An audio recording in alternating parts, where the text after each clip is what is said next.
So what can BP do to rebuild its less than slick image following the oil spill disaster? To get some ideas, we can talk now to Alison Stewart-Allen, a transatlantic marketing expert and the author of Working with Americans. Welcome to the programme. So a change of bosses, that's surely going to help, but has it come soon enough? Well, you could argue it should have happened from the very beginning back in April. Unfortunately, BP didn't fully appreciate the extent of interest from the American publics, the diversity of the stakeholders that are interested in what BP gets up to. But better late than never, I think, is the best way to look at this. You're the author of Working with Americans. The title suggests that you have to have a special way about you to please the American people. Is that what you're saying? I am suggesting that the American business culture isn't like the UK business culture or the Middle East business culture. And one of the things we now know is that certainly Tony Hayward didn't really understand what is expected by the Americans from a company, an American company or an international company. Specifically, he wasn't sufficiently contrite. He didn't appear to be genuinely concerned. He assumed he had the empathy of the American public insofar as saying, I want my life back. Clearly that demonstrates an assumption that Americans would be on side, and they weren't on side. One of the key things about the American business culture is we're very action-oriented. And BP didn't demonstrate that they were taking action to stem the flow from the well.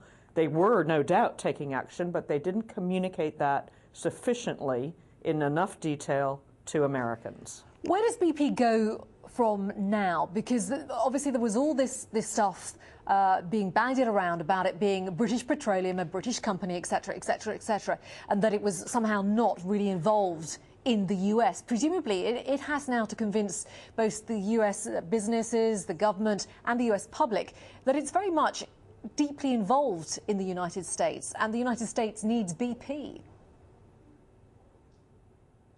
Absolutely right. And one of the things about American publics is an assumption that if you're not an American company, you need to, be even more intentional in demonstrating that you do operate in America for the long haul. You're not just a short-term investor or exploiter of American talent or resources, but you're here for the long term. So it's quite interesting that BP now has an opportunity. Every new administration, be it government or corporate, has maybe 90, 100 days to actually get it right, articulate the plan, and demonstrate that they understand not just America with an American leader, but not neglect the rest of the operations that BP has beyond the United States. That's going to be very, very important. It's a company that's had a massive fall from grace. Are you confident that it can actually rebrand itself? It needs to move forward. It needs to be seen to be green and part of the 21st century, I guess.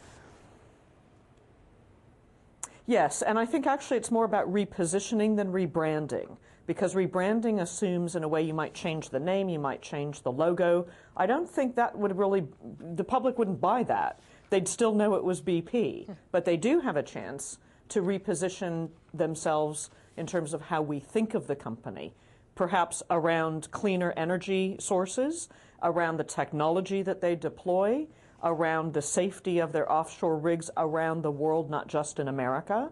So Bob Dudley actually has a fantastic opportunity to start a new conversation, engage people in new ways than Tony Hayward ever did have. Yeah, a new opportunity, but a mammoth task. Alison Stewart-Allen joining us there from Los Angeles. Appreciate it. Thank you.